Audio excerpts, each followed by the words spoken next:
is doing. Yes. It's not just a question, because here he's saying that not doing is also doing.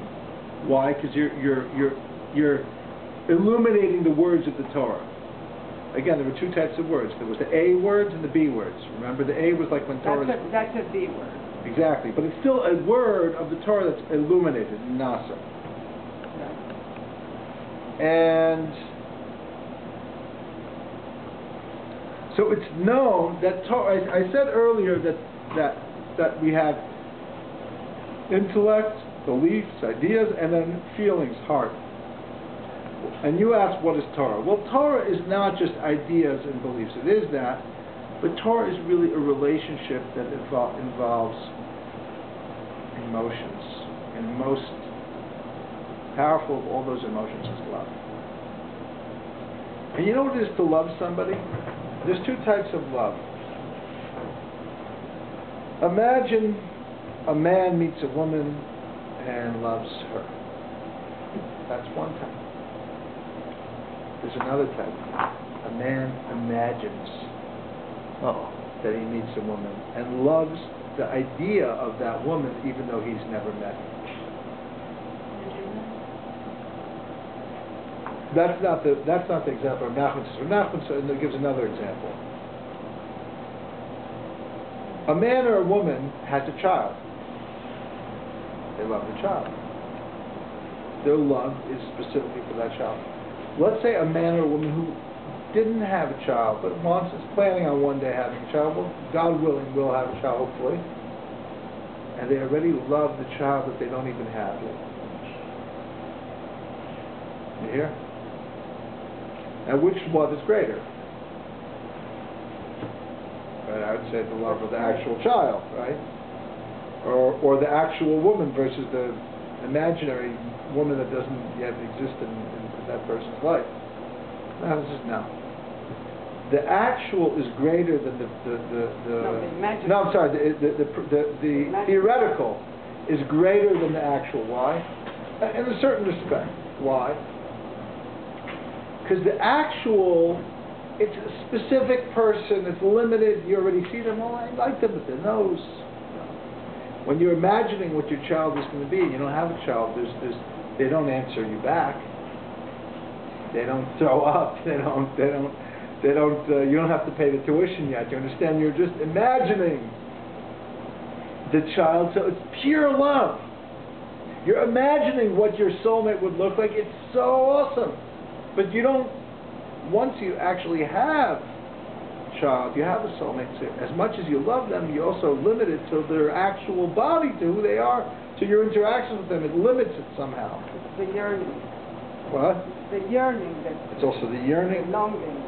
But I think it's not so much here just the yearning versus the actual. That's part of it. Yeah, the yearning is an infinite potentiality. That's one thing versus what is. However great it is what it is. And there's a scientific finiteness to it.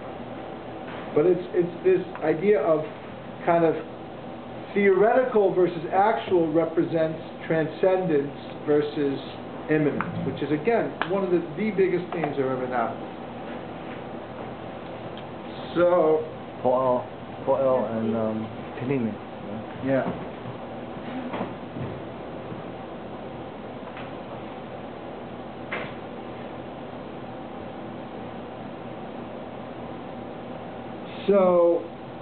So God wanted us to get to know Him. And how do we know Him? We know Him through His attributes. And He loves us, so what do you want when you love somebody? You want to love you back, usually. So God wants our love back to Him. And He wanted our love from this world. So what did He do? He put His love in the Torah. He somehow, in the Torah, showed us His love for us.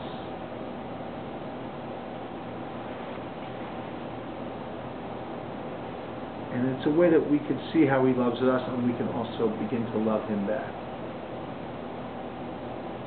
There's a very powerful part of Torah.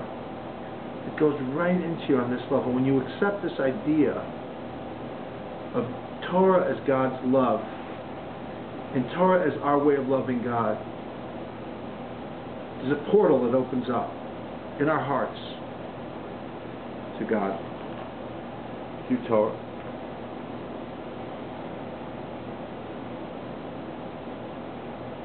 But again, it's not the book Torah. So much deeper. Torah doesn't have anything to do with Torah. Is all about. It's about. You know what it is? It is the book. It is the mitzvah. Because when you love somebody, you find ways of expressing that love. It's always about concretizing it. So HaKadosh Baruch Hu, God, found 613 ways. He wanted the whole idea of a midah. Emotion in Hebrew is interesting because midah is the same word for like a scale or measuring device. So, right? So it's a feeling or attribute or something that's limited or measured. It's the same thing. How does God show us His love? How do we show God our love? Because He gave us specific, limited things that we can apprehend Him with. He's infinite. We're finite. We're humans. He's divine. She, whatever. I mean, it's, it's like, so, but He gave us the 613 mitzvahs. For example, tefillin He talks about. Tefillin has the 4 portions of scrolls, 4 chapters, different scrolls in the head and one in the hand, tefillin with 4 different chapters in it. And it has straps of leather. Because that's His way of saying, put on the tefillin. The Zohar says awesome things about tefillin. You put on the tefillin, it's like God's light is just flowing through you. It would glow. It's like better than any drug, tefillin. It's just like what tefillin is doing is aligning your heart, it's aligning your mind. That's right. It's amazing. The Zohar says about tefillin is amazing. But is that the experience of most people? It doesn't matter. If you want it to be, it is. Yeah. How come women don't when have you're ready to do? for it. So every limited thing that God gives us is really a way of giving us love. When you give your child a cookie, you're giving them love. You know the cookie is a cookie, but you love them. You're giving them something.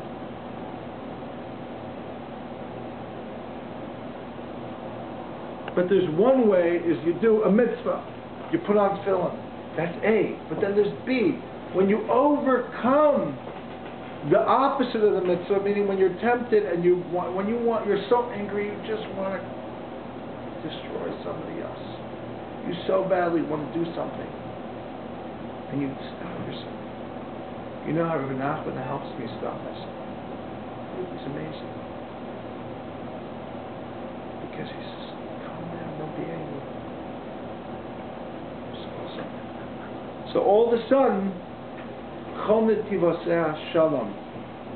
All of the pathways of the Torah, not just the pathway of doing the mitzvah, but also the pathway of not falling in the Aveirah, that's also peace.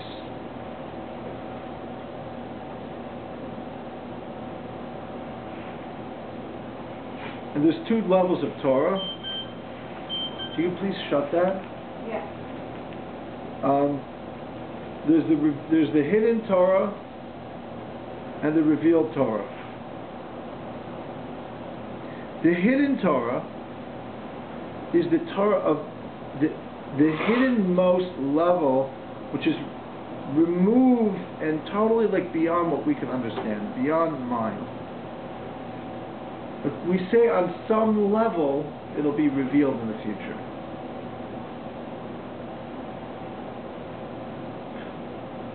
What's going to happen when Mashiach is coming? What is Isaiah? What does Yeshayahu tells us? Exactly, one of the most famous verses. And the lion and the lamb shall lie together, and other animals it enumerates there. They won't destroy. They won't be in my holy mountain.